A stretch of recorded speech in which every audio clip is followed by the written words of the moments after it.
अस्सलाम वालेकुम, कैसे हैं आप सब? उम्मीद करती हूँ कि ठीक-ठाक होंगे, खैरियत से होंगे, खुश होंगे। Welcome back to my channel, welcome back to another vlog. और मैं अभी आई थी सेहन में। रात की हो रही है बारिश और अभी सुबह भी जो है ना 8 बजे का टाइम है, अभी भी बारिश हो रही थी।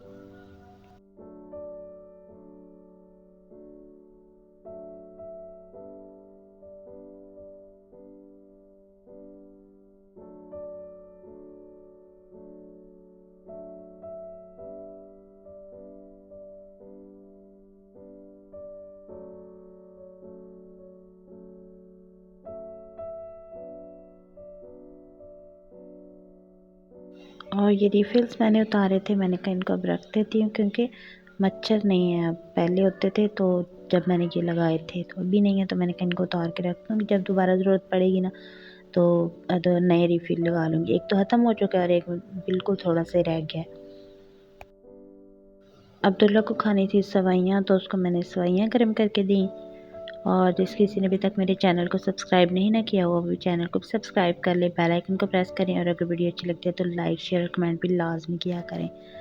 और ये केक उस दिन का पड़ा हुआ था जिस दिन बर्थडे थी उस अवैस की, तो उस वक़्त कह रही थी कि मुझे जो केक पड़ा हुआ है मुझे वो दे दें, तो उसको फिर मैंने वो दे दिया था। गैस भी नहीं आ रही थी और टाइम दोपहर के बाद का हो गया था क्योंकि फिर मैं क्लीनिंग वगैरह करना शुरू होगी और बच्चे कह रहे थे अभी भूख नहीं लगी। तो जिस दिन छुट्टी होती है ना वैसे वो दोपहर और सुबह का जो है ना इकट्ठा दोपहर में ही करते हैं। तो फिर मैंने क्लीनिंग वगैरह की, उसके बाद जो है ना मैंने फिर बच्चों को नाश्ता बना के दिया। आटा जो था ना मैंने फ्रिज से काफ़ी देर पहले का निकाल के रखा हुआ था, तो वो बहुत ज़्यादा ना नरम हो गया हुआ था, तो ढीली-ढाली सी बस रोटियाँ बन रही थी। तो उन दोनों को बस मैंने बना के दी और उसके बाद जो है ना फिर मुझे दोपहर का भी कुछ बनाना था और मेरा था कि मैं जल्दी से किचन को क्लीन कर लूँ। हर रोज़ जो है ना मैं किचन टॉप उसको घिसती हूँ क्योंकि जो खिड़की को पेंट हुआ है ना, वो किचन टॉप पे थोड़ा-थोड़ा गिरा हुआ है और वो साफ़ भी नहीं हो रहा और इस तरह लगता है जैसे किचन टॉप ना बहुत गंदी है। बच्चों को खाना देने के बाद मैंने किचन साफ़ किया, आटा गूँधा, आटा गूँध के मैंने कहा फ्रिज में रख दूँ शाम के लिए।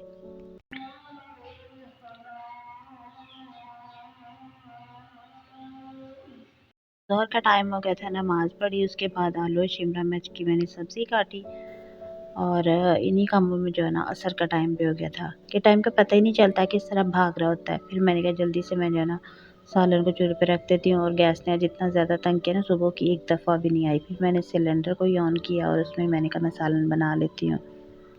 प्याज डाला है एक मैंने और अदरक लहसुन का पेस्ट डाला है और उनको थोड़ा-सा फ्राई करके बाद में मैंने नमक, मिर्च, हल्दी डाल दी है और एक टमाटर जो है ना उसको मैंने काट के डाल दिया। साथ ही मैं आलू भी डाल दूँगी और इसको थोड़ी देर के लिए भून लूँगी।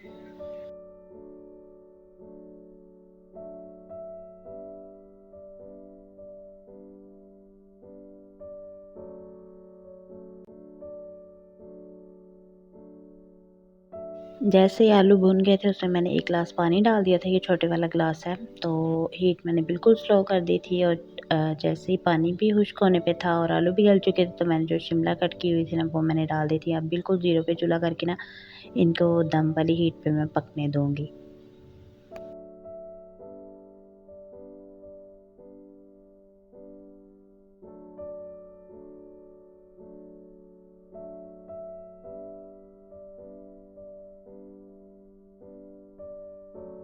और जब सालन पक चुका तो इसके ऊपर मैंने थोड़ी-सी सूखी मेथी डाल दी थी और थोड़ा-सा गरम मसाला डाल दिया था।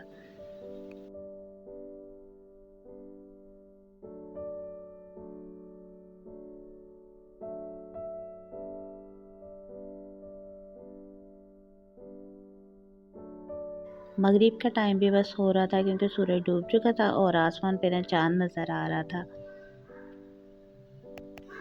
मैंने सोचा कि मैं जल्दी से जो है ना रोटियां पहले बना लेती हूँ, उसके बाद अज़ान होगी ना मगरिब की तो नमाज़ पढ़ लूँगी। तो अभी बस जल्दी से ये चाँद देख के ना तो उसके बाद मैं रोटियां बना लूँगी।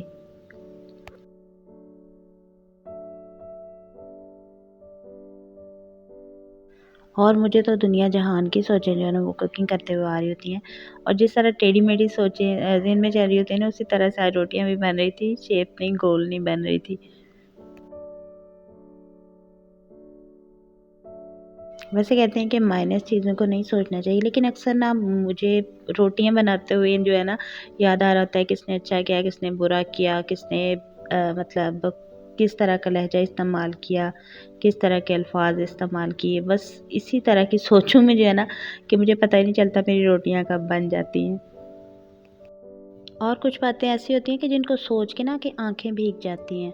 मेरे साथ अक्सर ऐसा होता है कि जब मैं लेटती हूँ या मतलब फारिग टाइम में जब मैं सोच रही होती हूँ ना कुछ बातों को, तो अक्सर बातें ऐसी होती हैं कि जो कि आपके मोस्ट रिलेटेड लोग होते हैं, बहुत करीब लोग होते हैं, उनकी बातें याद आ जाती हैं और आंखें भीग जाती हैं।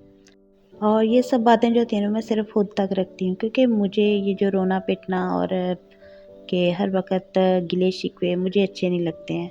कि बंदा कितना भी गिला-शिकवा करे, अगर किसी को असर होना होता है ना तो एक गिले-शिकवे से ही असर हो जाता है। अगर किसी को असर नहीं ना होना होता तो आप सारी ज़िंदगी भी उनसे गिला-शिकवा करते रहेंगे तो उनको कभी भी असर नहीं होगा।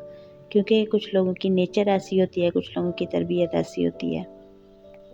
क्योंकि जो एहसासमंद लोग होते हैं ना उन्हें बार-बार आपको नहीं बताना पड़ता कि हमें इस बात से तकलीफ़ हो रही है, हमें आपकी ये बात बुरी लग रही है, ये बात हमें तकलीफ़ दे रही है।